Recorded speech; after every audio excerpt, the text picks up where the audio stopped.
નમસ્કાર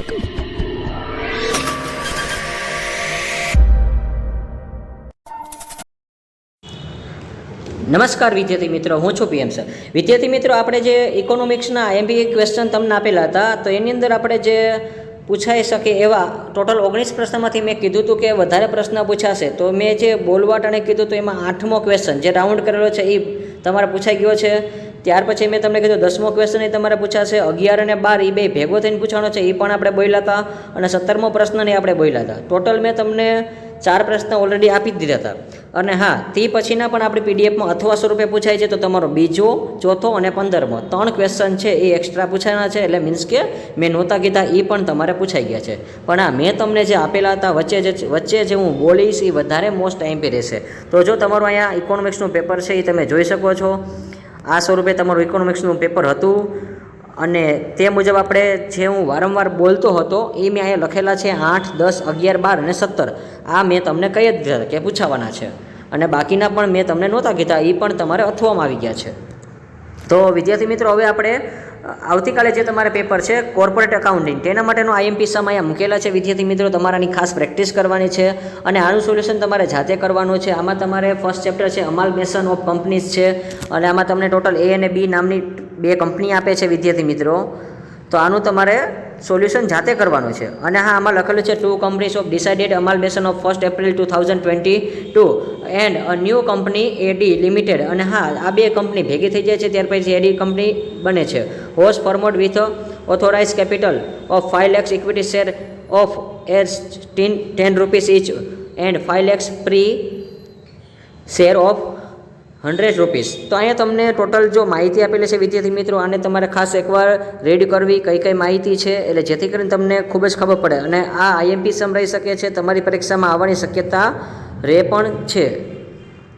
તો એકવાર તમારે આ બધા દાખલાની ખાસ પ્રેક્ટિસ કરવાની છે. ટોટલ મેં તમને અત્યારે એક દાખલા જ આપીશ. 3 ચેપ્ટરમાંથી એક દાખલો છે હું તમને આપી દઈશ. જેમ આપણે ગુજરાતી મીડિયમના વિદ્યાર્થીઓ માટે પણ મૂકેલો છે આઈએમપી સમ દાખલો છે. તો આનું તમારે એકવાર જોઈને દાખલાની પ્રેક્ટિસ કરવાની છે વિદ્યાર્થી મિત્રો. અને મેક્સિમમ તમે જે ખાતા બને છે એની પ્રેક્ટિસ કરો. આમાં તમારે એડજસ્ટમેન્ટ ઉપરથી બનાવવાનું છે, રિયલાઇઝ અકાઉન્ટ બનાવવાનું છે, કેટલા શેર છે એ ઉપરથી તમારે ટોટલ સમની પ્રેક્ટિસ કરવાની છે. અહીંયા લખ્યું છે એડી એ બાકીના ઇક્વિટી શેર જાહેર જનતાને શેર દીઠ ₹2ના પ્રીમિયમથી બહાર પાડે જે પૂર્ણ ભરપાઈ થયા છે. અને ખરીદી સ્વરૂપનું સંયોજન છે, તેમાં માનીને એડી કંપની લિમિટેડના ચોપડે આમનોંધ લોકોને શરૂઆતનું પાકું સ્વરૂપ તમારે તૈયાર કરવાનું છે. તો અહીંયા તમારું જે પહેલું ચેપ્ટર છે અમાલમેશન, એના દાખલા પૂરા થાય છે. ત્યાર પછી સેકન્ડ ચેપ્ટર હું તમને આપું છું એબ્સોર્પ્શન ઓફ કંપની. તો એના એક આપણે પાર્વતી લિમિટેડ વાળો દાખલો આઈએમપી આપેલો છે. આ દાખલાની તમારે પ્રેક્ટિસ કરવાની છે વિદ્યાર્થી મિત્રો. ખૂબ જ ઇઝી દાખલો છે. આમાં તમારે રિયલાઇઝ અકાઉન્ટ બનાવવાનું હોય છે. એમાં કીધું જ હોય છે તમારે શું કરવાનું હોય છે એ. તો આની બધી ખાસ તમારે ડિટેલ્સ વાંચવાની છે વિદ્યાર્થી મિત્રો. Shiv limited absorption the business of the Parvati limited 1/4/2022 on the following term. ત્યાર પછી આમાં તમને નીચે જે માહિતી આપેલી છે એ તમારે ખાસ રીડ કરી લેવી. જો એ રીડ હું કરવા બેસું અને તમને સમજાવવા બેસીશ તો આમાં ઘણી બધી વિડીયો છે એ બહુ લાંબો થઈ જશે.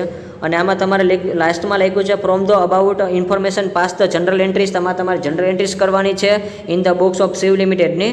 અને prepare the balance sheet as per 14 using a purchase method તમારે બનાવવાનું છે. તો બેલેન્સ શીટ અને આમ નોંધ તમારે કરવાની છે, એટલે જનરલ એન્ટ્રી.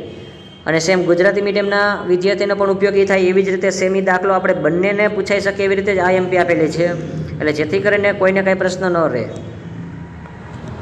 અને લાસ્ટમાં એ લખ્યું છે ઉપરની માહિતી પરથી શિવ લિમિટેડના ચોપડે હિસાબી ધોરણ 14 મુજબ સમાવેશ ખરીદી સ્વરૂપનું તેમાં માનીને આમ નોંધ લખો અને પાકું સ્વરૂપ તૈયાર કરો. ત્યાર પછી હવે આપણે આગળની ચેપ્ટરની વાત કરીએ. યુનિટ 3 તમારું છે વિદ્યાર્થી મિત્રો, એ આવશે વોલેન્ટરી લિક્વિડેટર્સ ઓફ કંપની. તો આ દાખલો છે 15માંથી 15 તમારે આવી શકે છે વિદ્યાર્થી મિત્રો. જો તમે ખાલી વર્કિંગ નોટની તમને સમજૂતી આવડી જાય તો. એટલે ખાસ તમારા માટે એ એક અગત્યની નોંધ છે કે વર્કિંગ નોટ તમે આનું કરીને જજો, એટલે જેથી કરીને તમને આઈડિયા આવશે. આ એકવાર સમ પાછો બતાવું છું તમને વિદ્યાર્થી મિત્રો.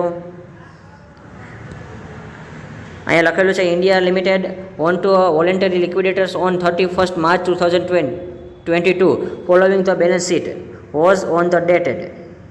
ત્યાર પછી આની માહિતી છે એ તમારા વિદ્યાર્થી મિત્રો ઝડપથી જોઈ લેવી, જેથી કરીને તમને આઈડિયા આવે. અને ત્યાર પછી એડિશનલ ઇન્ફોર્મેશન આમાં આપેલી છે તમને. અને ત્યાર પછી એમાં વધારાના જે લાસ્ટમાં જે કીધું છે prepare the liquidators final statement of receipt and payment, એટલે વિદ્યાર્થી મિત્રો પ્રોફિટ એન્ડ લોસ જેવું જ થશે ફ્રોમ ધ અબાઉટ ઇન્ફોર્મેશન. અને ત્યાર પછી સેમ આપણે વિદ્યાર્થી મિત્રો આ જે દાખલો છે ગુજરાતી મીડિયમના સ્વૈચ્છિક વિસર્જન છે અને એને ખાસ એકવાર આ દાખલાની પ્રેક્ટિસ કરવાની, એટલે જેથી કરીને તમને જો તમે આની વર્કિંગ નોટ કરશો વિદ્યાર્થી મિત્રો તો તમને દાખલો છે ખૂબ જ ઇઝી લાગશે. અને લાસ્ટમાં લખેલું છે કે ઉપરની બધી માહિતી પરથી લિક્વિડનું છેવટનું આવક અને જાવકનું દર્શાવતું પત્રક તૈયાર કરવાનું છે. અને વિદ્યાર્થી મિત્રો તમને આમાં થિયરીના ક્વેશ્ચન આવી શકે છે, તો થિયરીના ક્વેશ્ચન પણ તમને અહીંયા મૂકેલા છે. અને જો એની તમારે થિયરિકલ પ્રશ્ન તમે કરી જશો તો પણ તમને જે પાસ થવાનો જે ચાન્સ છે એ તમારો 100% વધી જશે. એમાં તમે ખાસ પહેલું બીજું ચેપ્ટરની એન્ટ્રી તમે મૂકો, ત્રીજા ચેપ્ટરના દાખલાની પ્રેક્ટિસ કરો, તમારે જવાબ આવી જશે. અને લાસ્ટમાં હું તમને થિયરી આપું છું, એ જ પ્રશ્ન તમારે પૂછવાના છે. અને ખાસ એકવાર તમે વાંચીને જજો થિયરીના પ્રશ્ન છે. તો એમાં લખ્યું છે what is IFRS discuss the characteristics. વિદ્યાર્થી મિત્રો ઇંગ્લિશ માધ્યમના જે હોય છે એને કહું છું કેરેક્ટરિસ્ટિક્સ એટલે લક્ષણ થશે, એને ફીચર્સ પણ કહેવાશે. આવતીકાલના પેપરમાં તમારે ડિસ્કસ ધ ફીચર્સ હશે, તો ખાસ યાદ રાખજો ફીચર્સ જ પૂછાવાના છે. કેરેક્ટરિસ્ટિક શબ્દ આવે અથવા તો ફીચર્સ એટલે બંનેનું લક્ષણ જ થશે. અને નીડ ઓફ IFRS એટલે કે IFRS એટલે શું છે, IFRSના લક્ષણો અને જરૂરિયાતો તમારે ચર્ચવાના છે. તો નીડને નેસેસરી પણ કહેવાય છે વિદ્યાર્થી મિત્રો, એ પણ તમારે યાદ રાખવાનું છે. ત્યાર પછી એમાં સેકન્ડ જે ક્વેશ્ચન છે state the main objective of IFRS અને discuss the advantage of IFRS in India. IFRSના મુખ્ય હેતુઓ જણાવી ભારતમાં IFRSના ફાયદાની ચર્ચા તમારે કરવાની છે. અને આઈનો મિનિંગ થશે ઇન્ટરનેશનલ, F એટલે ફાઇનાન્શિયલ, R એટલે રિપોર્ટિંગ અને S એટલે સ્ટાન્ડર્ડ થશે વિદ્યાર્થી મિત્રો. અને હા, આવતીકાલના પેપરમાં IMP રહી શકે એવો ક્વેશ્ચન ઉપરના બે તો છે, પણ ત્રીજો પણ ક્વેશ્ચન છે વિદ્યાર્થી મિત્રો તમારે શોર્ટ નોટ સ્વરૂપે ટોટલ 15 માર્કમાં આવી શકે એવો છે. Adoption off process of IFRS. IFRSની દત્તક લેવાની પ્રક્રિયા અથવા તો પ્રક્રિયાને તબક્કા પણ કહેવાય છે અને વિધિ પણ કહેવાય છે. તો મોસ્ટ IMP ક્વેશ્ચન છે, તો આ તમારે ખાસ કરીને જવાનું છે. અને ત્યાર પછી વિદ્યાર્થી મિત્રો હજી એક IMP સમ છે, હું તમને પાછા રજૂઆત કરું છું. તો આ જે IMP ક્વેશ્ચન છે એ તમારે ખાસ એની પ્રેક્ટિસ કરવાની છે. ટોટલ હું તમને 6 સમ આપું છું. આ 6માંથી તમારે પ્રેક્ટિસ કરશો તો પેપરમાં આવી શકે છે. તો આની તમારે ખાસ પ્રેક્ટિસ કરવાની છે વિદ્યાર્થી મિત્રો. જો તમે પ્રેક્ટિસ કરીને જશો તો એ તમને ખૂબ જ લાભકારક થશે. અને તમારે કઈ રીતે દાખલા ગણવાના છે એ તમારી પાસે કોઈ પણ ફેરબુક હોય છે, ગણાવેલા હોય છે, એ મુજબ એન્ટ્રી તમે મૂકીને આવશો તો પણ તમને એના માર્ક મળી જશે. અને વિડીયો આપણે લાંબો ન થાય એટલા માટે આપણે ઝડપી કરી છે, જેથી કરીને તમે પણ સમ ગણી શકો છો એટલા માટે. અને સેકન્ડ ચેપ્ટર છે એબ્સોર્પ્શન, તો એના માટે પણ આપણે મેત્રી લિમિટેડ વાળો IMP દાખલો મૂકેલો છે વિદ્યાર્થી મિત્રો. તો ખાસ તમારે એકવાર જોઈ લેવો, એટલે જેથી કરીને તમને આઈડિયા આવે કે આ દાખલામાં કઈ રીતે તમારે પ્રેક્ટિસ કરવાની છે. અને લાસ્ટમાં તમને કીધું છે prepare the account in the books of Maitri. તો જો આમાં તમારે અકાઉન્ટ બનાવવું છે, ઉપર મેં દાખલો આપ્યો તો એમાં તમને જનરલ એન્ટ્રી આપી હતી, પણ હવે મેં તમને અકાઉન્ટવાળો દાખલો આપેલો છે. એટલે તમને IMP આવે એવી રીતે જ મેં તમને દાખલા મૂકેલા છે, જેથી કરીને તમને આઈડિયા આવે છે. અને તમે આ મુજબ દાખલા ગણીને જશો તો તમને ખૂબ જ ફાયદો થશે.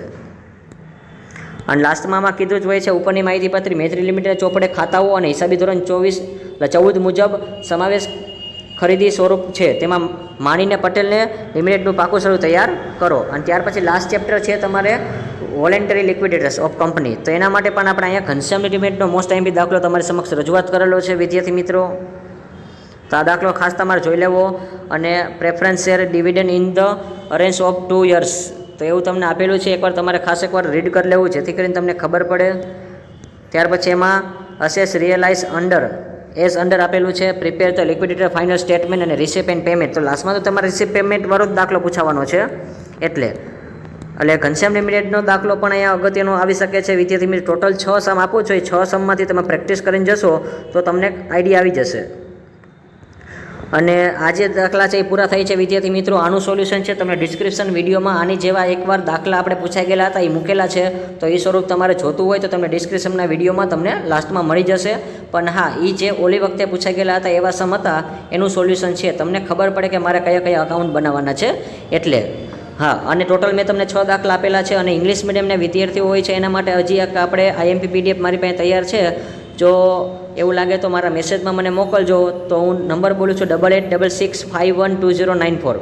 8866512094 આ મારો વોટ્સઅપ નંબર છે. એમાં તમે મને મેસેજ કરજો અને તમારી કોલેજનું પહેલાં નામ લખજો, પછી તમારું કયું સેમ છે એ મને લખજો, કારણ કે સેમિસ્ટર વાઇઝ આપણને ખબર પડે, કારણ કે તો મને આઈડિયા આવશે.